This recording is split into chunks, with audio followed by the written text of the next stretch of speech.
Hi guys, welcome back once again to the channel. मेरा नाम है सुनीति सानी और आज हम समझने वाले हैं कल्चर से रिलेटेड कुछ इंपॉर्टेंट कॉन्सेप्ट्स को, या हम कह सकते हैं टर्म्स को। इसी तरीके से हम डिफरेंट डिफरेंट वीडियोस में कॉन्सेप्ट्स और टर्म्स को डिस्कस करते रहेंगे कल्चर से रिलेटेड। आज की वीडियो में हम cultural shock, ethnocentrism and cultural relativism के बारे में समझेंगे। इन तीनों टर्म्स का क्या मतलब होता है विद एग्जाम्पल। तो सबसे पहले कल्चरल शॉक का क्या मतलब होता है। Culture shock is the feeling of disorientation, surprise और even distress that happens when you encounter a way of life that is different from your own. मतलब जब जिस तरीके की समाज में आप रहते हैं, जिस टाइप का कल्चर आप जीते हैं या आप जिसमें पले बड़े हैं, अगर उससे अलग सा कुछ आपको देखने को मिल जाएगा तो एक कल्चरल शॉक की फीलिंग आती है। तो कल्चरल शॉक इज़ बेसिकली एक फीलिंग जिसमें डिस्ट्रेस हो सकता है इंसान को बहुत ज़्यादा एंजाइटी मचे, या वो किसी बात को लेके बहुत ज़्यादा परेशान हो जाए, या वो बहुत ज़्यादा कंफ्यूज हो कुछ चीज़ों को लेके। तो that feeling is basically cultural shock. It's a psychological and social mall adjustment, essentially a mismatch between what you expect and what you actually see। जैसा आप एक्सपेक्ट करते हैं, लाइक फॉर एग्जांपल आपके कल्चर में बहुत ही, आप मतलब जिस कल्चर से आते हैं बहुत सॉफ्टली बोलते हो। Like it's very, if I compare Lucknow and Delhi, अगर आप लखनऊ में जाएंगे तो वहाँ सब आप करके बात करते हैं। ठीक है, आप कैसे हैं, आप कब आए, आपने क्या खाया। दिल्ली में आओगे तो वहाँ तू तड़ाक करके बात करते हैं कि तू कैसा है, तूने ये किया कि नहीं किया। तो वो तू और आपका बड़ा कन्फ्लिक्ट रहता है। तो एक, जब लखनऊ से कोई व्यक्ति दिल्ली आता है, ये एक बहुत कॉमन सा एक्सपीरियंस है मेरी ज़िंदगी में भी। तो हम ये देखने को मिलता है कि अरे ये तू तड़क करके क्यों बात कर रहा है, या ये आप करके क्यों बात कर रहे हैं। तो बहुत ऐसे डिफरेंस हो जाता है। तो वो it's a small but it's an example of cultural shock. तो व्हाट ट्रिगर्स कल्चरल शॉक किस वजह से होता है। फिजिकल आइटम्स को लेके, बिहेवियर, एक्शंस या कॉन्सेप्ट्स एंड बिलीव्स को लेके। फिजिकल आइटम्स में encountering unfamiliar food, technology, clothing, architecture. ठीक है, हो सकता है आप जिस जिस कल्चर से आते हैं वहाँ ऐसे बहुत ज़्यादा स्किन एक्सपोज नहीं करते होगे, आप जिस तरीके के कपड़े पहनते होगे। लेकिन अगर आप ऐसे मुंबई या दिल्ली ऐसे शहरों में जाओगे तो वहाँ पे आप पाओगे कि लोग अपनी स्किन में कंफर्टेबल हैं, they are comfortable in showing their skin. ठीक है, और वो इसको कोई ख़राब धारणा नहीं मानते।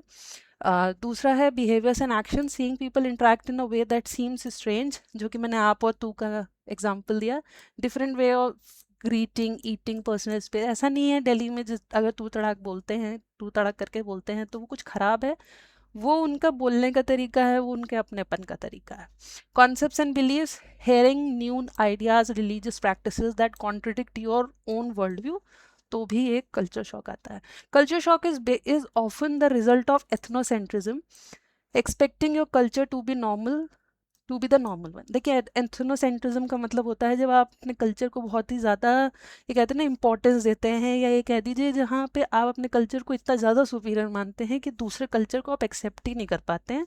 या ये कहिए कि आप दूसरे कल्चर को अपने कल्चर के लेंस से हटा के नहीं देख पाते हैं। हर चीज़ को आप अपने कल्चर के को सुपीरियर मानते हुए देखते हैं कि सामने वाले का कल्चर इतना कोई खास नहीं, हमारा ही है जो हमारा है। जो बहुत लोग ऐसे तैश में आ जाते हैं। To overcome the culture shock, anthropologist suggest करते हैं कि कल्चरल रिलेटिविज्म फॉलो करना चाहिए। कल्चरल रिलेटिविज्म का मतलब है to understand the new culture on their own terms. मतलब किसी भी कल्चर को समझने के लिए आपको उनके कल्चरल लेंस से देखना चाहिए या उनके व्यू पॉइंट से देखना चाहिए, ना ही अपने पर्सपेक्टिव से। ठीक है, इन दोनों को हम डिस्कस कर लेते हैं। एथनोसेंट्रिज्म का एक छोटा सा अगर मैं तरीका बोलूँ तो my culture is the best. हम बोल सकते हैं एथनोसेंट्रिज्म वाले लोगों के लिए कि my culture is the best वाली फीलिंग होती है उनके अंदर। तो in his book Folkways, socialist William Graham Sumner coined this term ethnocentrism to refer to the tendency to assume that one's culture and the way of life are superior to all other। मतलब एक किसी व्यक्ति का culture superior है और या वे of life superior है बाकी लोगों के कंपैरिजन में, या बाकी लोगों के बाकी लोगों के कल्चर के कंपैरिजन। माइंडसेट किस तरीके का रहता है ऐसे में। My way of life is normal, your way is strange और exotic. History, early European researchers often view tribal या aboriginal societies as deviations from the European norms. अगर आप पुरानी एंथ्रोपोलॉजिकल स्टडीज़ को पढ़ेंगे या उनके बारे में जानेंगे तो ये बहुत ही कॉमन धारणा है कि पहले जितनी भी स्टडीज़ होती थी उसमें व्यक्ति इसीलिए ज़्यादातर इतना इनकरेज भी रहता था स्टडी करने के लिए, क्योंकि उनको लगता था कि ये बहुत ही, जो जैसे वेस्टर्न कल्चर से जो आता था वो कहता, मतलब वो ऐसा धारणा होती थी कि नॉन वेस्टर्न कल्चर्स या सोसाइटीज़ जो हैं वो बहुत ही ज़्यादा ऐसे प्रिमिटिव हैं, उन्हें ना वो मैच्योर हैं ना वो सिविलाइज्ड हैं। तो एक कॉमन धारणा रहती थी, उसी का एग्जांपल देके यहाँ पे बता रहे हैं। वो एथनोसेंट्रिज्म का एक एग्जांपल है कि हमारा कल्चर जो वेस्ट से आ रहा है वो कहता है हमारा ही कल्चर सब है, अच्छा अच्छा है, हमें को सब कुछ आता है, बाकियों को तो कुछ नहीं आता। रिजल्ट ये होता है कि it often leads to the feeling of superiority, बहुत सुप्योरिटी कॉम्प्लेक्स आ जाता है। It was used in the past to fuel evolutionary theories that suggest some cultures were more evolve than the other. मैंने कहा ना हम ज़्यादा सिविलाइज्ड हैं, सामने वाला नहीं इतना सिविलाइज्ड है, वो वाला चीज़। कल्चरल रिलेटिविज्म का मतलब होता है एवरीथिंग इन कंटेक्स्ट, मतलब एवरीथिंग इन कंटेक्स्ट का मतलब हर चीज़ को उसके कंटेक्स्ट में समझना चाहिए। ठीक है, आप जिस भी कल्चर या किसी भी व्यक्ति के बारे में भी फॉर एग्जांपल जानने की कोशिश कर रहे हैं तो आप अपने लेंस से नहीं देखिए, आप उससे बात करिए या उसकी चीज़ों को जानने की कोशिश करिए। उसी तरीके से कल्चर या सोसाइटी की भी स्टडी इसी तरीके की होनी चाहिए। तो कल्चरल रिलेटिविज्म या culture determinism approach was first formulated by Franz Boas in North America in 19th century.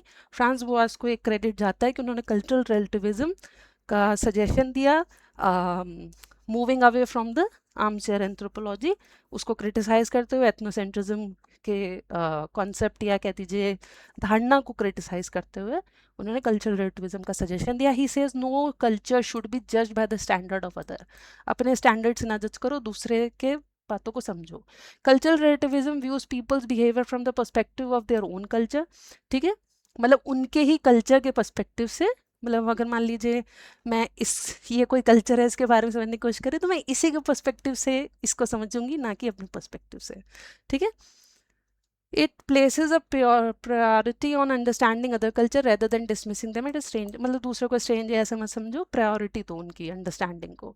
Mindset कैसा रहता है व्यक्ति का, तो नो कल्चर इज बेटर या वर्स, इसमें कल्चरल रिलेटिविज्म मानता है कि ना कोई कल्चर बेस्ट है या ना बेटर है ना वर्स है, they are just different solutions to different problems। Goal क्या है कल्चरल रिलेटिविज्म का, टू अंडरस्टैंड द कस्टम। जैसे पॉलीएंड्री को अगर हमें समझना है, पॉलीएंड्री का मतलब होता है बहुत मल्टीपल हस्बैंड्स होना किसी एक महिला के, by looking at the societies environment history and population needs. जब मैंने अभी आई थिंक एक दो दिन पहले कोई एक वीडियो में आई थिंक मैं किस एथनोग्राफी को आई थिंक डिस्कस कर रही थी, उसमें मैंने इस चीज़ का एग्जाम्पल दिया था कि अभी रिसेंट में हिमाचल प्रदेश में पॉलीएंड्री का एग्जाम्पल देखा गया है, जहाँ पे एक महिला ने दो भाइयों से, सगे भाइयों से शादी करी है, एक बड़ा एक छोटा भाई, तो उनसे शादी करी है। उनके अगर मैं अपने कल्चर के हिसाब से देखूं तो मेरे लिए तो भाई बहुत ही ऐसे कल्चर शॉक जैसी चीज़ है कि अरे ऐसा कैसे भाई कर लिया। ठीक है, बट अगर उनके हिसाब, उनके कल्चर या उनकी चीज़ों ट्रेडिशंस को देखा जाए तो उनके लिए वो चीज़ सही है, मैं कौन होती हूँ उन्हें जज करने वाली। ठीक है, तो वो चीज़ लॉजिक ये है, we must understand the cultural whole, पूरे कल्चर को समझना चाहिए। Tradition that looks weird from the outside, हो सकता है हिमाचल प्रदेश जो मैंने एग्जाम्पल दिया मुझे वियर्ड लग रहा है बाहर से, makes perfect sense when you see how it helps a specific society survive। क्योंकि पॉलीएंड्री के केसेस में बहुत सारे ऐसे, मैंने I think I have read it somewhere also, मैं किसी की केस स्टडी पढ़ रही थी उत्तराखंड की कोई ट्राइबल कम्युनिटी की, उसमें भी ये चीज़ थी कि हमारे लिए पॉलीएंड्री ख़राब है बट वहाँ के सिस्टम के हिसाब से, क्योंकि अगर एक महिला चार भाइयों से ऐसे शादी करती है, पॉलीएंड्री करती है, तो प्रॉपर्टी का बंटवारा नहीं होगा, ऐसे लड़ाई झगड़े नहीं होंगे। ठीक है, घर के कलेश बच जाएंगे, बहुत सारे ऐसे रीजंस हैं जिसकी वजह से, इकोनॉमिक एंड सोशल रीजंस हैं जिसकी वजह से पॉलीएंड्री जैसी चीज़ें बहुत सारे ट्राइबल्स में देखने को मिलती हैं या बहुत सारी सोसाइटीज़ में अभी भी एग्जिस्ट करती हैं।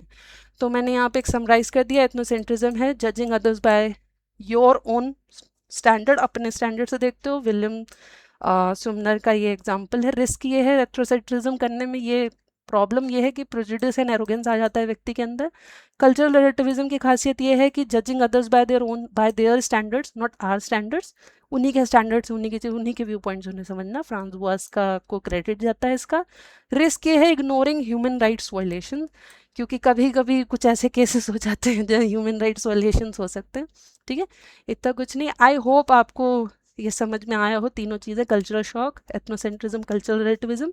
फिर मिलेंगे एक नई वीडियो के साथ, तब तक के लिए आप लोग पढ़ते रहिए और हमेशा खुश रहिए।